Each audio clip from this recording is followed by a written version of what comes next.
Good evening and welcome to our latest professional development workshop in our series. Tonight, we are very honored to have Todd Haimes of Roundabout Theater with us. We are the nonprofit management program at Columbia University School of Professional Studies. And again, we have a series of professional development workshops for our students, our alums, and honored guests and others that can attend. We've had a number of different workshops this year on all sorts of different topics, including election series, the pandemic, global responses to that. We've had many, and we will have more this summer. I will add that Todd and I first started talking about doing this webinar many months ago, and it was originally scheduled for March 5th, which when you think about it now, seems like a lifetime ago. We've had a lot of things happen, current events and in the news, and certainly the arts and theater are reflective of many of those issues. When we first started talking, Todd and I decided this would be a good one to do for our students and alumni because it's specifically around arts management and even more specifically theater. Todd Haimes has been the artistic director and the CEO, which we're going to talk about how unusual that is of an arrangement in terms of management and organization at the Roundabout Theater, which is a premier nonprofit theater. He's been there for almost 40 years, has seen pretty much everything there is to see. And we are so honored, Todd, to have you this evening. This is really more in the form of an interview and for Todd to speak about anything that he would like to. We've got a number of things that we'd like to cover, obviously. And if for all of you who are attending would like to ask questions, please do so in the box below, and we'll be able to see your Q&A, and we can ask various questions. I can field those out to Todd. I will just mention I've had some internet issues today, so if for some reason I go dark or I need to relaunch, no problem. Todd is good to go on all of this, and we've had great time. So thank you, Todd, for joining us tonight. Appreciate that you rescheduled after all of these months, given everything going on. So I wanted to start a little bit by asking you some of your career trajectory. It's one of the things that most students are really interested in, to know how people got where they are. And specifically, I wanted to ask you about how your management degree, you have a Yale MBA, which you got at a time that it was not particularly the thing to do in order to go into arts management. So I wanted to ask you about your career trajectory, and also, which is hard to do even in brief, obviously, with so many decades of experience, but also how you feel like your management degree has really paid off in terms of thinking about not only arts management, but specifically the fact that Roundabout is a nonprofit, which is a much harder go out there, right, in the economic field that is theater. So with that, I open it up to you. Thanks, Cindy. I'm delighted to be speaking to this group and this program, particularly for reasons which I hope become evident. I started my career in the early 1980s. I had gone to business school right out of college because it seemed like a good thing to do. I was an English major and felt I needed more education. I knew I wanted to go into not-for-profit theater. I didn't know what form that would take. So I got the degree, and now you have to keep in mind that this was in the relative infancy of the not-for-profit theater movement. It really only started in the 1960s, and across the country and in New York City. And in my early days, I lived in New York City. And in my early days in New York, post-graduate school, and in my early days at Roundabout, I noticed an interesting thing, which is that all of the premier not-for-profit theaters of that generation, and there were great ones, Circle Rep, American Place Theater, WPA Theater, these are the theaters that launched a whole generation of playwrights. Little Shop of Horrors, Lanford Wilson, Sam Shepard, Wendy Wasserstein, you name it, they were in those theaters. There was very little Broadway in those days. Broadway was a cesspool, frankly, as a neighborhood, and it was dying. But the one thing that these theaters all had in common, I noticed, is that they all went out of business. They went out of business with artistic flair, but they went out of business. And that made me realize, now this may seem self-evident to all of you, but you know, what did I know? I was 25 years old, and this was a field that was just beginning. it made me realize that the most important thing you can do as a not-for-profit institution to begin with is stay in business, because the day you can't meet the payroll and pay the artists and pay the staff, it's kind of irrelevant what's on the stage. You're over. And that's what happened to these great, great theaters. So that's the context in which I came in. Roundabout, when I got there, had been in Chapter 11 since 1977, for 6 years at that point. Wow. It was the first not-for-profit theater to ever use Chapter 11. In fact, the Attorney General tried to stop them before my time, and the Attorney General lost. And they had a deficit of $2.5 million on a budget of about $1.5 million. And all of you, because you're management students, know that having a deficit bigger than your yearly budget is pretty toxic in terms of everything, including cash flow. There was tax fraud, and it was a nightmare. And frankly, in my first year, it never occurred to me that I'd last longer than a year or two there and hopefully move on to something more stable, which would be anything, basically. Right.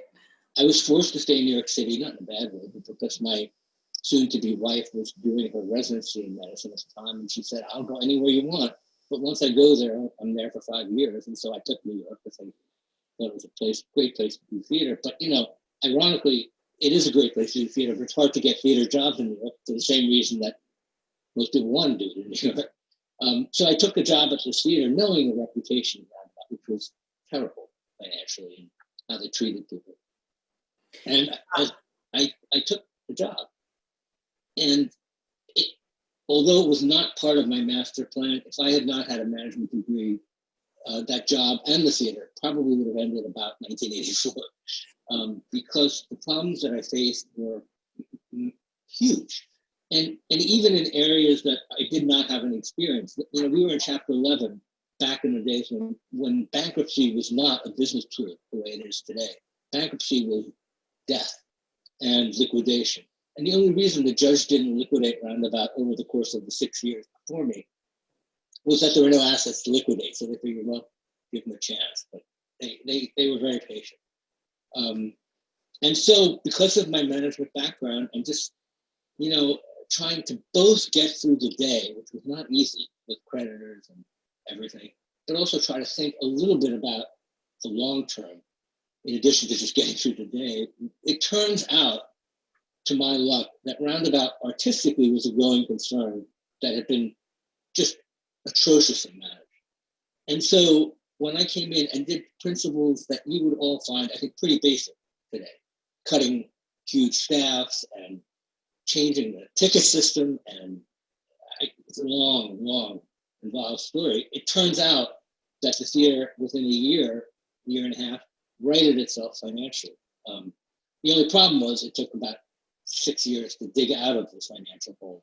And I feel confident in saying, I don't know if it's something to be proud of or not, but there's never been a theater in worse shape, maybe never an arts institution in worse shape that's ever actually survived. So, but I was young and carefree. I wasn't carefree, but I was young. And so I just stuck with it and made in retrospect, some good instinctive decisions. And if I hadn't gone to graduate school, because it wasn't just learning about business, it was a management way of thinking, which I'm sure you can all appreciate. And the final thing I'll say is, I guess the point I'm making in all that is that these theaters had been founded by artists, all these other theaters, and they did great work.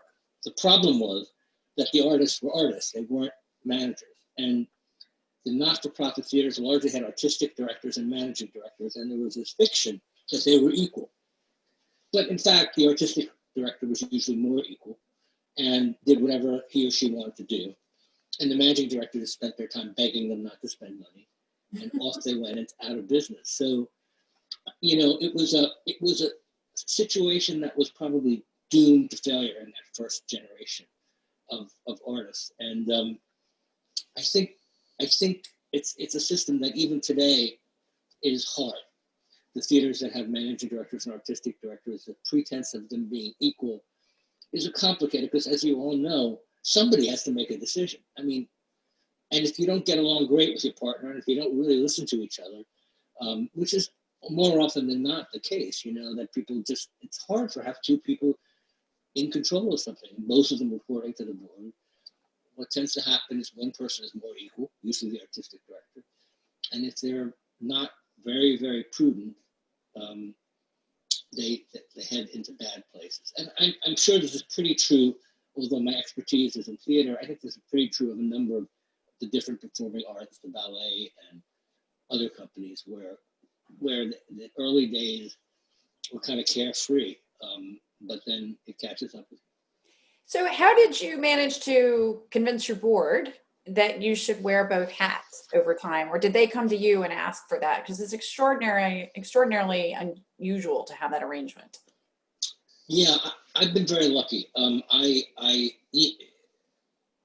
had been at Roundabout at that point about 6 years, had gotten them out of Chapter 11, had gotten rid of the tax fraud, which was very significant to the board of directors because, as many of you know, if you don't pay Social Security taxes and stuff like that, it's embezzlement. It's not just not paying taxes, and the board would have been personally liable. And this was not a board of directors in those days that was interested in writing a $100,000 check each to the IRS. So I think they were sort of grateful to me by the time 1989 rolled around. And at the same time, my ambitions, which was never to be an artistic director, I was hired as managing director, but the artistic director who had founded the theater retired, who was much older than me. And I thought, you know what? This whole artistic director thing is ridiculous. You don't have to be a director to be an artistic director. For thousands of years, the people who ran theater were producers, not directors. And I think I have reasonably good taste. I don't pretend to be a director, but I can pretend to hire good directors and good artists. And so I convinced the board, who really, and I'm not being self-effacing, they really didn't know any better. You know, at that point, if I were them, being totally objective, they should have done a national search and hired probably a more artistic director. But they didn't even know about that, and I'd saved their asses, and so they gave me the shot. And to be honest, I have to say the artistic part took, for all the horrors of the management area, I was more comfortable with that than the artistic part. It took a while to gain confidence, and also, and I don't know that this is the case anymore, but in those days, for a management person, a manager, to move into the artistic end was kind of blasphemy in a nonprofit theater. And I think that's a mistake, and I think it's gotten better since then. But that was the case, and so I was not welcome into the community as an artistic director in quite the way I would have maybe liked to. But you know, I just sort of went on with it. So has your relationship with the board, as it's changed and morphed over these many decades, also changed? And what types of, you know, our students definitely study board governance, other types of stakeholder governance. Certainly they work in the field and see this all the time. How have you seen the nature of boards change over the time that you've been doing this? Well, it's interesting. I you know, of course I didn't think about this when I was 26 years old, but the board was a pretty screwed up board for reasons that are obvious. So as things got better, I would say a majority of them sort of went away, which was not a bad thing because they really were not contributing much. And so we slowly started to rebuild the board and to start to develop, and it was very slow, a fundraising board. But the point I'm getting at with that is that because I've been there here at Roundabout for 37 years, and because nobody has been there that long except me, including any board member, they kind of, and this is not part of my plan, but they kind of look at it as I hired them on the board. And because I kept them out of trouble and done a reasonably good job, they are almost to a fault deferential to me. Sometimes I just want them to say, tell me what to do, not Todd will solve the problem. But that's kind of the attitude. Now, when I retire, which I will, it'll be different. Then the board of directors will hire my replacement, and it remains to be seen what the management structure will be after me, because there are not a plethora of theater folk who are artistic directors with a management bent. So it'll be interesting to see, but they will hire their own person, and that relationship will be much more an employer-employee relationship than my relationship, which is almost a peer relationship. The only difference is they have hundreds of millions of dollars and I don't. But other than that, it's a peer relationship. So it's interesting. So, and on that point then, so in terms of how, I mean, that's also an unusual relationship, as you pointed out, Mhm. a peer relationship in that sense. You've mentioned that your management degree has come in so very handy, and it turns out that's obviously one of the main reasons that you've been able to stay where you are. Because if it had not gone well, they would have been quite happy, I'm sure, to have moved on to someone else, right? Yep. So Which is closed. your management degree, when you and I have spoken about this, think about all that you've had to learn, having very little to do with the arts at times, but about real estate and other types of, actual operations, architecture, building management, employee relations, all those types of things. You want to talk a little bit about that and how broad that's been, and what has surprised you over the years? I think, well, first of all, let me start off by saying that I think, and people in this program, I imagine, will agree with this, that, management is not just a certain kind of factual education, like a balance sheet. It's also a way of thinking as a manager, whatever you want to call it. And I think that's what, in those days, Yale, it was not actually an MBA. It was called a Masters of Public and Private Management.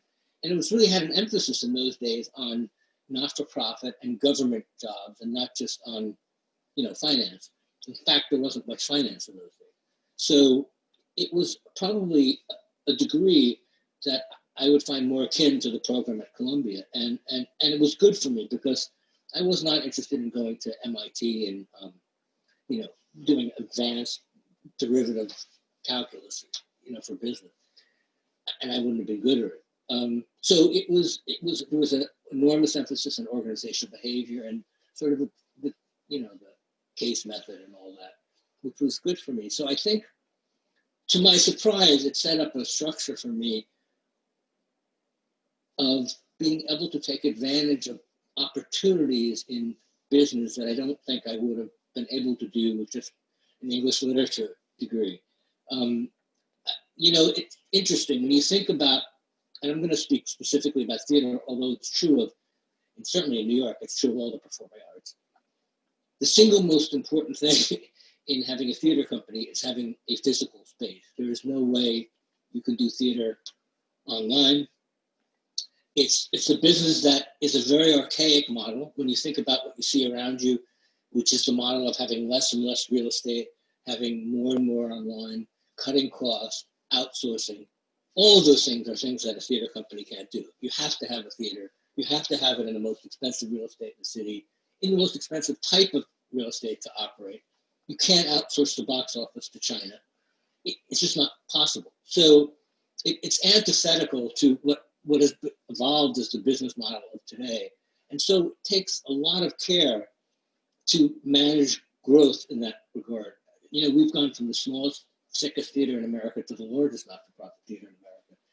And a lot of that was driven by business opportunities, particularly in real estate, that I had a knack for. I had no intention of going into real estate, but turns out I was good at seizing opportunities early in the game. And so it's evolved to the point where, for those of you who don't know much about Broadway, the theaters are owned largely by three theater groups, Niederlander and Schubert being by far the most theaters. And being a theater landlord is completely different from being a theater producer. I mean, occasionally the landlords invest in the shows, but the producer is an independent commercial producer who has to book a theater. And in the last 20 years, and particularly in the last 10 years, when Broadway rebounded and tourism came back to New York, it was hard to get a theater. And I have to say, as someone who also rents out one of my theaters, I'm not proud of what I'm about to say, but the landlord tenant relationship in a theater lease is unbelievably favorable to the landlord. Basically, the tenant pays for everything and gives you a piece of the box office. And that's the way it has always been. And as long as there's demand, it'll probably stay that way. So I kind of realized early on that we had to have a stable theater, physical theater. And so we have grown through, I built, I don't know, I can't actually remember, maybe 7 theaters in New York City, of Wow. which we're still in 3 Broadway theaters and 2 off-Broadway theaters. So we're still in 5 of them. Some of the others don't exist anymore. They were knocked down. one of the things I noticed in my early career was we kept on going into neighborhoods. The first theater I built was in Union Square, and we'd go into the neighborhood and gentrify the neighborhood with other businesses, and then we'd be priced out as a neighborhood. The price of gentrification.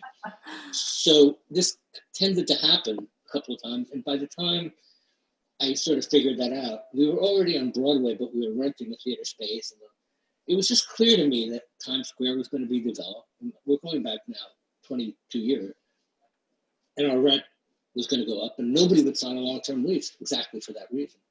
You know, I convinced the board that we had to have a permanent home. And they were not enthusiastic about that because the board thought, well, we're here and maybe he won't kick us out. And, you know, boards of directors are great, but anything that involves raising a lot of money, which any real estate thing does, you know, they're not exactly wildly enthusiastic about it. But I convinced them that we were going to get evicted. And so we started the process of what became the American Airlines Theater. And sure enough, about a year and a half later, when we were almost finished with the American Airlines Theater, we got evicted. So it was a good move in retrospect. And it's been like that. We did a very, very successful production of Cabaret with the American premiere of Alan Cumming and Sam Mendes, a great director who went on to win Oscars, and Natasha Richardson. Yep. And we did that at Studio 54. It was the first musical. It's now de rigueur, but in those days, it was the first musical to ever have cabaret seating with drinks during the show, and to ever have actors playing the orchestra. And now it's also done a lot. Sam was and is brilliant. And at the end, as we were getting towards one end of Cabaret after, I don't know, 6 years, and we had made some money from that, obviously, the landlord was talking about turning Studio 54 back into some version of a discotheque. And I just thought, we can't lose this Broadway theater, because I had made it a Broadway theater. It had been, as you know, Studio 54, it was a disco. Right. And I didn't want that to happen for selfish reasons and for altruistic reasons. And the community didn't either, obviously. They'd much rather have a Broadway theater than a disco, a crazy disco. So I convinced them to sell us the theater at what I think was a fairly reasonable price. I convinced the city to help us with the down payment. It's the first time the city ever put down money for a non-city owned building. They gave us a third of the cost. And they also, I learned all about triple tax exempt bonds, another field I knew nothing about, and have no particular desire to ever know again, but I learned about floating tax exempt bonds, and we floated tax exempt bonds with the help of the city and state, and raised $13 million through that. Turns out, by the way, it was a very good investment for those people who had the bonds. It was 5% interest, tax-free. That's looking good right now. I know, I would love it now. And unfortunately, I could not invest in my own theater. And so we bought Studio 54. So it was that kind of evolution that happened. So did you have, so real estate, big piece that you didn't ever probably think that you were going to have to be dealing with, and who knew? Now you're an expert. And in all things New York City real estate, which is kind of the yeah, that's it. You've reached the pinnacle. How did it go when you first partnered with a private corporation like American Airlines? And did you get pushback for that in the artistic community with doing that kind of sponsorship? It's a serious corporate partnership, yeah? Yeah, there's actually a case study that was done by Harvard on this, which they used to teach. I don't know if they teach it anymore, but I'm sure it's available. This is going back a little over 20 years. And in those days, first of all, the theaters were named after people. They weren't named after corporations 21 years ago. And I thought, it would be much better if we could rent the name rather than sell the name, because what happens when you sell the name, and we've seen this happen with a number of major institutions in New York City, is that you get to sell it once, and then you have a tendency to spend the money perhaps more than you should, and then suddenly you have this asset and you've spent a lot of the money and you can't sell it twice. So I thought, wouldn't it be great to find a way to rent it? And the name, not the theater. And so we came upon American Airlines, which is in the process of starting to think about building what's now their big new terminal in JFK, but then didn't exist. And they wanted to have more of a presence in New York. And it turns out that the regional vice president of American Airlines in marketing liked theater. And so we convinced him to put his name on it. And the deal was basically, they gave us in those days a tremendous amount of money for a 10-year agreement. And all we had to do was not, do not profanity, but do something that would basically the vice squad into the theater. But other than that, they had and have never had any artistic involvement in the theater, ever. This deal took me literally 1 week to agree to. And I knew it. I was not going into this blind. I knew there would be pushback. And then, of course, there was all this pushback about selling out to corporations. And I kept on saying to people, explain to me how somebody paying you and having no involvement at all in what you do is a bad thing. Shouldn't we be encouraging other corporations to do that? No, it just feels wrong. Everybody kept on telling me, Linda Weiner, who was a big critic then, who I like, and I stayed in touch with, just kept on saying to me, it feels wrong. And I said, well, that's not an answer. Feeling wrong is not an answer. Tell me why it is wrong. Well, never got any further than that. And we had to go with every joke about more leg room, because we had more leg room.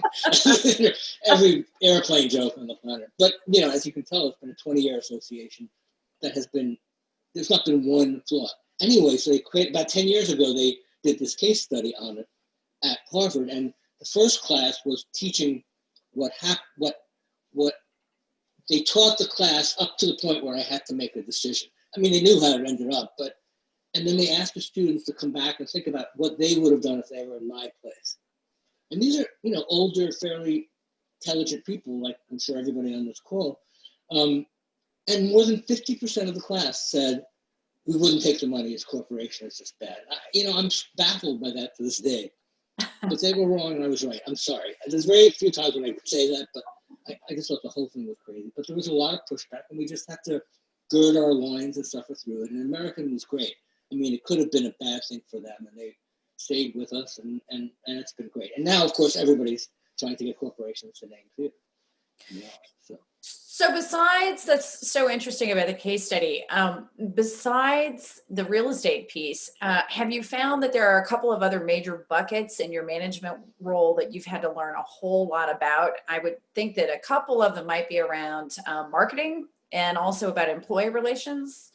Also, I don't know if you're dealing, obviously with union at some point, or how your theater group deals with that. But can you talk about those two buckets as well? Yeah, I mean, there's a lot. I mean, and as the years have gone by, more and more. First of all, as some of you may have heard, the unions on Broadway are literally like the old-fashioned unions of the 1950s. They're very, very strong. They have a hold on all the Broadway theaters, some of the off-Broadway, mostly Broadway. And they're strict. And so,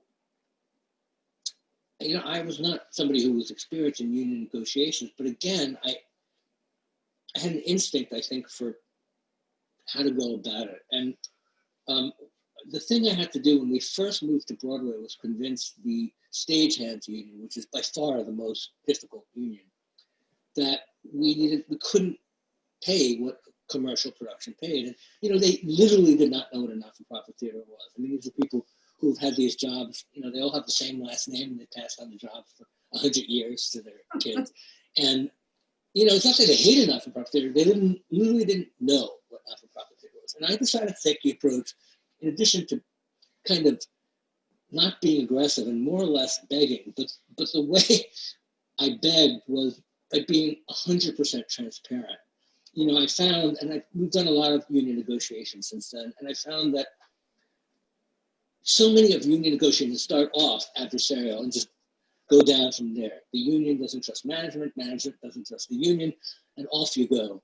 And I found that by telling them the truth, opening our books, telling them what everybody paid, showing them what our problems were, they came to have a certain almost protective feeling about us. Not that they abandoned their members' interest, but they gave us a better deal and still give us a better deal than the commercial deal on Broadway. It's probably a lot more than we would pay and what off-Broadway pays to non-union people, but they're also professionals and they're superb at what they do. And that's been a long evolution, and I'm proud of that. In fact, we have an education program now that we're doing in partnership with the International Alliance of Theatrical Stage Employees. And if you had told me 20 years ago that we'd be doing a program in partnership with them, say you're out of your mind. Nobody's ever partnered with them from the commercial. So, and they've been wonderful. They really have. I know it sounds crazy. So the whole union thing has been taken up a lot of our time. Government relations has taken up a lot of time because this is a city where, particularly in the area of capital, they can be very supportive. They are very supportive. Different administrations more than others of institutions. Ironically, you probably might be surprised to hear this. Historically, up until Bloomberg, before Bloomberg, the Republicans actually have been more supportive of the arts than Democrats. Sounds a little crazy now, but that's the case. Richard Nixon started the National Endowment for the Arts. Richard Nixon. And Rockefeller was involved in the New York State Council of the Arts. And so I have a partner who's our executive director, who's been with my partner for 30 years. I have another partner for 25 years.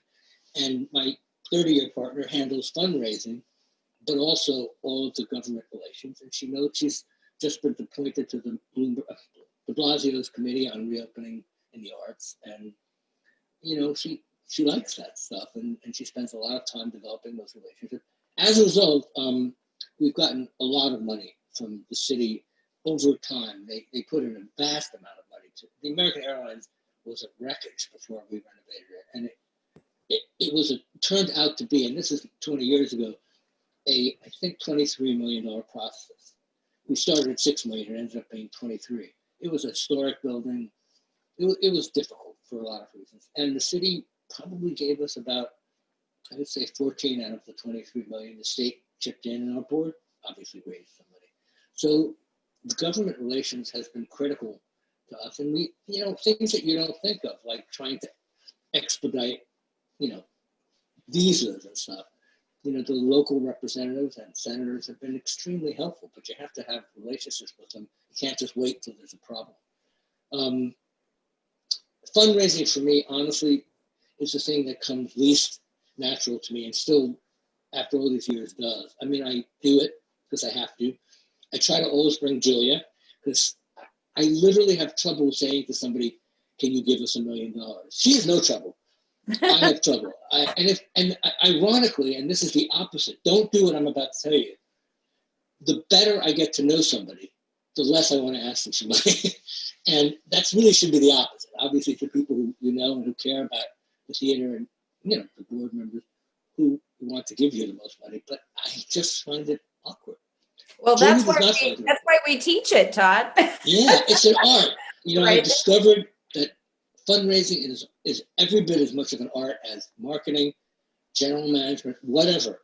And the people who do it are kind of awesome. And Julia's awesome. And because she says things to people so directly and over the head, and I always think, oh, they're going to get offended. And they just write checks and don't get offended. So yeah, that's great. You've got a good cop routine going on there. Yeah, I guess so. Let me ask this: since all of these taken together, it seems like there are some fairly major differences between being for-profit and not-for-profit theater. What would you say are the major issues there, and why you remain in the sphere that you do? Well, I think obviously the legal differences and the sort of spiritual differences, which perhaps are more important. Legally, obviously, you can't solicit donations in a commercial theater, and it's basically a business. And it tends to be, for those of you who saw the musical, The Producers, or for those of you who maybe your parents showed you the movie, The Producers, it was based on the theory that it was a Zero Mostel, Mel Brooks movie 40 years ago. It was based on the theory that in a commercial theater, investors gave money because they just wanted to be associated. And if the show was a hit, they expected to make money. And if the show was a flop, they didn't expect to make money. And they didn't care about the money. They didn't expect to be accounted for the money. And it's just kind of a more sophisticated version of that 40 years later. They raise a lot of money. And if the show's Hamilton, they make a fortune. And if the show is one of the 75% of the other shows, they lose everything and nobody seems to really care very much. It's the exact opposite of the way an institutional not-for-profit theater is run, where, in a commercial production, at the end of your show, if it's a success or if it's a flop, you go back to zero. That's the end of it. The balance sheet ends. You start another production at zero. In a not-for-profit theater, like in any business in the not-for-profit world, if you lose $5 million in a given year, you start the next year at negative $5 million. And it's a critical difference because, you have to operate it much more. I would say we're much more careful with the budgets. Let's put it that way. Yes. And we try to get artists to work for less money. And the flip side of that, of course, is that because commercial theater is so expensive, they tend to do things that are most appealing to middle of the road theater goers without any pejorative aspect of that, and tourists, which may have a pejorative aspect to it. But you know, the 60% of the Broadway audience is now tourists, and probably 70% of the musical audience is tourists. And they don't want to see Chekhov or some of the things that the not-for-profit theaters do, or experimental new plays, or diverse new plays by young writers. They want to see Wicked. And frankly, they'd rather see Wicked every time they come to New York, now Hamilton if they can get the tickets, than see anything new, even on Broadway, because it's familiar. That's a whole different question of tourism and what's familiar to them. And it's interesting, people come to New York City. I was involved at the beginning of the redevelopment of Times Square on 42nd Street. I remember going to meetings when they talked about what they were going to do, and they were talking about having an Olive Garden and the largest McDonald's and all those kind of places. And I remember saying to them, I don't understand, you know, you're redeveloping Times Square. All these tourists are going to come in and pay a lot of money for theater and hotels. Why on earth would they want to go to McDonald's? Boy, was I wrong. I mean, it's exact opposite. People, you can't get into McDonald's, you can't get into Olive Garden, you can't get into shrimp, Red Lobster. People want what's familiar. And I'm not saying that's a good thing. I actually don't think it's a good thing. I think it's a uniquely American kind of thing. It's sort of like going to the Hotel Paris in Las Vegas and feeling, you know, you've basically done Paris. You don't have to really go there. You've done the hotel. And it's kind of a uniquely American thing. So, you know, tourists are not our major audience, but they are for the commercial theater. So we're very careful about the finances, and it's scary because we're subject to the whims of a lot of things, usually not pandemics, but in this case, but 9/11, and we've been through depressions, and it's tough. Well, on that point, I wanted to segue a bit into, you know, the big picture.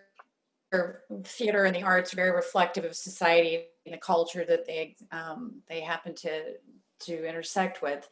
We've got a lot going on right now, some of which is new and some of which is not new, but is being revealed in new ways. And certainly, you know, the protests, the pandemic, everything that's happening now has upended Broadway and theater again, the pandemic specifically, I mean.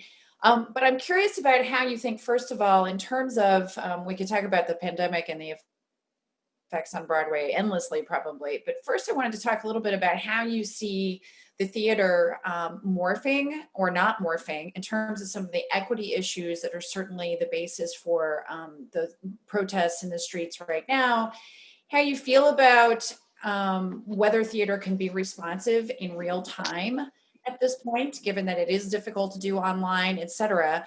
How does theater work with that now when people expect change sooner with all things internet and social media? But theater takes years to create, to produce, to get out there. I know just even this year, you had Soldiers Play that came back, you know, a major statement around racism. How do you view that as an artistic director, but also as the CEO in thinking about how to be responsive to society? It's a really good, complicated question, Cindy, and probably one which is, my answer is very much a work in progress. We decided about 2.5 years ago, or maybe 3 years ago, to make a major commitment to diversity because our stages were mostly white, our writers and directors were mostly white, our designers were mostly white, and our staff was mostly white. Certain aspects of it were a little bit easier because I could say to directors, for example, we're just not going to hire you unless you hire designers who are not all white. And we got a lot of pushback on that because, not because they were specifically racist, but because the way it works in theater, directors tend to have a team. And those are designers they've worked with for a long time, often very distinguished designers. And that was their team, and they came with their team. And of course, since they've been doing it for 10, 15, 20 years, their team tended to be white. And so I sort of issued an edict that we're not doing another production without at least one non-white person in the design team, and hopefully more. It was complicated at the beginning. It wasn't complicated in terms of finding good designers or the work. It was complicated with the directors, because everybody says they're liberal until it affects something that they don't like not having their design team, and then suddenly they're not so liberal. But that was kind of easy to enforce only because we told them that, you're not working here unless you do that. Somewhat easier also to change the faces of the people on the stage. I think the awareness of the whiteness on stage was so much greater, even before all this of the last few months, that really forcing directors to cast, it's called colorblind, it's called non-traditional casting, call it whatever you want to do, but casting non-white people in roles that you normally in the old days wouldn't think of non-white people for, because they were written for white people 50 years ago. It happened quicker than other things because we just said you have to do it. But there are parts of it that are really complicated. For example, they're just not, we do a lot of revivals of classics, and there's just not a lot of great classics, quote unquote, written by non-white writers because there was so much prejudice that they were never accepted. And, how many times can you do Raisin in the Sun? There's just not that many. August Wilson, obviously, more contemporary, but it's a short list. And so it became evident to us that in terms of that kind of real diversity of the voice, and let's face it, in theater, the writer is this primacy of the writer, not in the other mediums. The writers are for hire in television and movies. And the reason they like to work in theater is because they get paid less, but nobody can change a word for 95 years. And so there's a primacy of the writer. And we realized we had to start from the bottom up. And so we had developed already, by the way, we started 10 years ago, a new play program in our underground that highlighted mostly, not exclusively, but mostly either diverse writers or female writers, or in some cases trans writers. And they started our little underground theater of 62 seats, and it's been so successful, and they've been so successful that we've changed their lives, all of them. And now they're in our bigger theater, the Pels, which is our 440-seat off-Broadway theater, doing their second and third play. They're also all writing for television, having great careers. And when we met them, they were literally between the ages of 22 and 25 and destitute. I mean, they had no job. They're living at home because they couldn't afford an apartment. Their parents were begging them to leave. And they kept saying, I want to be a playwright. And they're like, oh, yeah, sure. You want to be a gymnast too, or an Olympian sport? So that's been great, but it's a slow process for those people to develop into writing the Broadway classics of the next generation. Obviously, things like Hamilton have helped everything, but it's still a process. And at a time when everybody's itching for change, it's kind of a little frustrating. Same thing with the staff. We have extraordinary EDI consultants who've really been pushing the staff to, again, at the risk of sounding maybe a little bit cynical, everybody in theater views themselves as liberals. And I think compared to other places in this country, they are liberals. But somehow, even though they're all, I don't think they see themselves as prejudiced or anything like that. When it comes time to make a decision, they go kind of with what's familiar, which ends up being prejudice. And so with the staff, we've had to really work at getting people to look at other places to hire people. It's a slow process because we can't just fire the staff that exists because they're white. So when a position opens up, we try to hire non-white people. And we already had a lot of women, so that was not so much an issue for us. So it's slowly happening, but I think there's still, I've learned a lot with these consultants in the last couple of years. And what I've learned is that, and I think the things of the last 6 weeks speak to that. It's so much more complicated than it seems. You can pass all the legislation you want, and you should pass all the legislation that you can pass. But that was done in the 60s and 70s, and I'm not sure that it really changed the heart and soul of many white people. Let's put it like that. And so change comes slowly, and I think this will accelerate it. And while it may be painful for us older white people, I think it's going to be good going forward, and we're going to redouble our efforts. But I do find that the more I dig into this area, the further the end goal seems of true success. But I think that's probably the way it should be. It's hard, and it's erasing a history of discrimination, and subtle and not so subtle discrimination. And we have to do that. And if theaters and artists are not doing that, who is? I mean, who's going to do it? If we don't lead the way, you can't expect a corporation to lead the way, or an investment banking firm to lead the way. It'd be nice, but I don't think that's what's going to happen. A long goal indeed.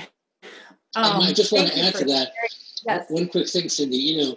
It's not just for altruistic reasons. The New York City is more than 50% non-white, and if we want to, and probably heading more in that direction of being non-white, right. If we want to have an audience 50 years from now, we have to have plays and artists that speak to that audience, which is not an upper middle class white audience, which are aging out.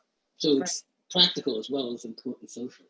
And creating new classics that really speak across the board. Thinking also, thank you for that very, very thoughtful answer. And I know you're a leading voice on this, and so is Roundabout. So for that, we're appreciative. Theater goers, those of us. I want to turn a little bit to some things that you've been mentioning around the pandemic, et cetera. Obviously, it's really top of mind for a lot of people in the arts and in theater, and thinking about how social distancing, et cetera, some of the logistics are going to be translating in the future. This is obviously a major economic issue. Excuse me. But I wanted to know kind of how you see this from a management perspective in terms of how do you manage around a situation that is so undefined, that there isn't, you've endured economically in the theater. By you, I mean the theater and Broadway. We've certainly seen epidemics before. The HIV/AIDS crisis really hit Broadway and theater, and New York in particularly hard. And then you had the recession, 2008. This is another one, but how would you view it as in similarities, but also the distinctions from those particularly more recent economic crises that hit your field? And what do you do about it now as a manager? Well, first of all, this is when being a not-for-profit institution, sorry to break it to everybody, is not a good thing. Because in the commercial world, in the commercial theater, for example, the producers just don't produce the show, fire everybody, and maybe they have one person in their office until things start again when they produce the show. Doesn't work that way. We have, 125 employees regularly, that doesn't include the employees in the theater, another several hundred artists and directors and designers and stagehands and house managers and box office people. And you can't just throw everybody out the window. And we have facilities that we have to secure and maintain and pay rent on, and et cetera. So it's been a challenge unlike any other one, not comparable to any other one that I've been through. When you think about 9/11, as horrible as it was in Times Square, and as horrible it was for the city, it was kind of the opposite. It was a horrific event that happened on one day. The next day, Giuliani, by some miracle, said everything right. And one of the things he said was, come to New York, see a Broadway show, support this city. And people around the country did it, as horrific as that was. This is the exact opposite. It's an event that started small and got bigger and bigger and bigger. And if there's anything you don't want to be in a pandemic, it's a theater where you have to have hundreds of people in an enclosed place.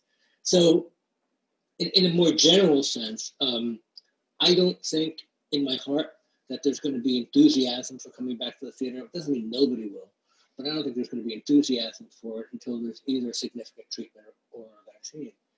I'm hoping that we can reopen in March. There's nothing worse than every 3 months having to change a deadline, and that's what we're having to do. It's terrible for the artists. None of them are working. They've all been laid off because there's literally nothing for them to do. It's terrible for staffing because we don't know how many people we have to lay off. We're trying to do a lot of staff reductions by everybody taking pay cuts from the top to the bottom, rather than probably what's more traditional, which is just to lay off the new people and the younger people.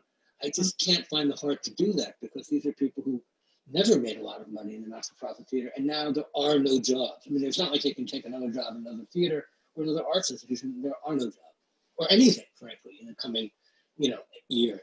And so we've been spending a lot of energy on A, trying to cut everybody to save more, and B, trying to keep morale up and things going. We have to keep fundraising. We have to keep some degree of marketing. We have to keep some degree of play development.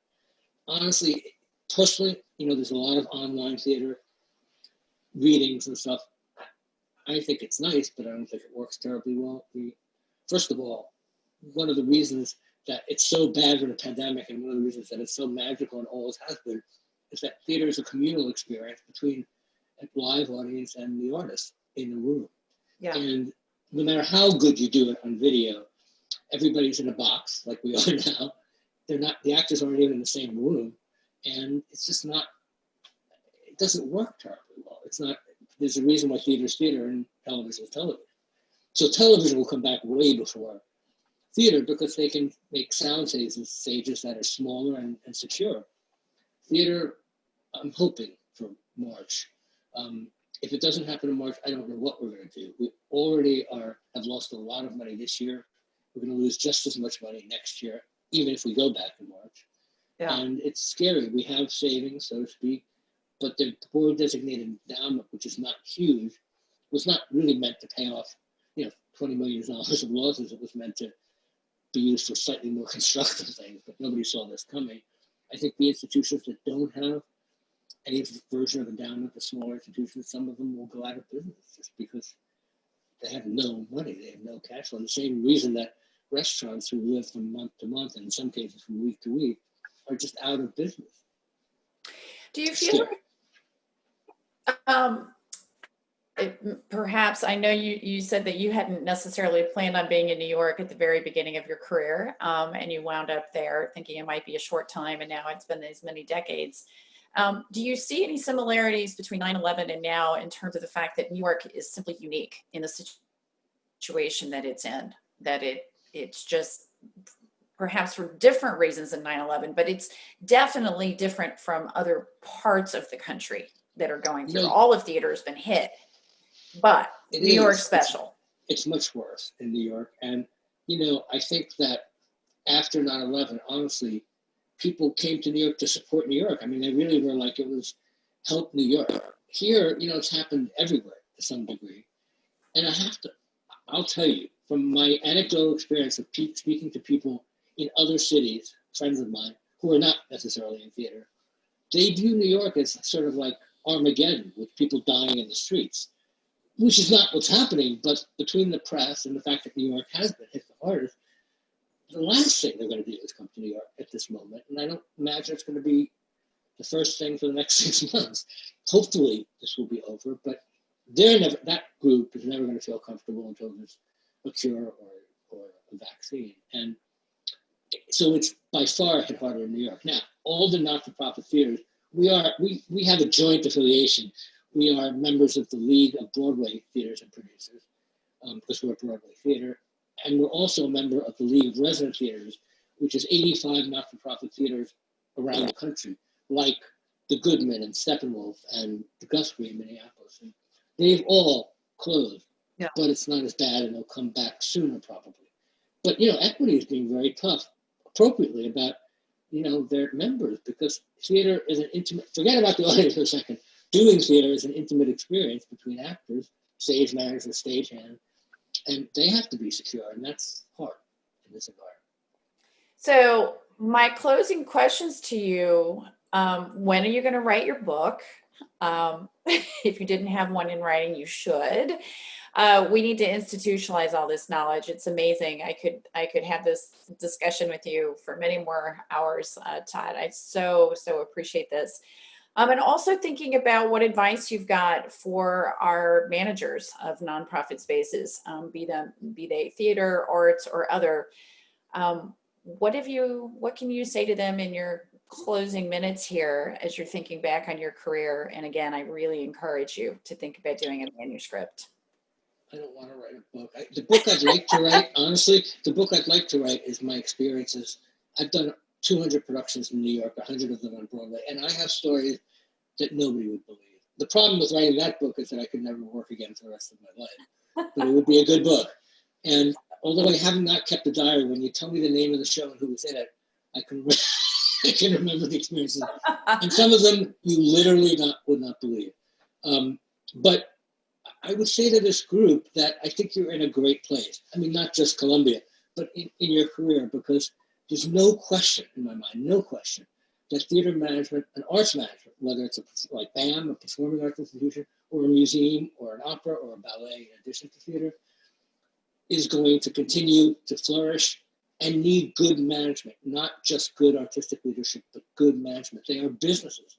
They are big businesses. And you can't treat them like this artistic toy. They have to be run properly. And the more people who have the kind of background you have that go into this field, the better the field will be, in addition to being rewarding for you.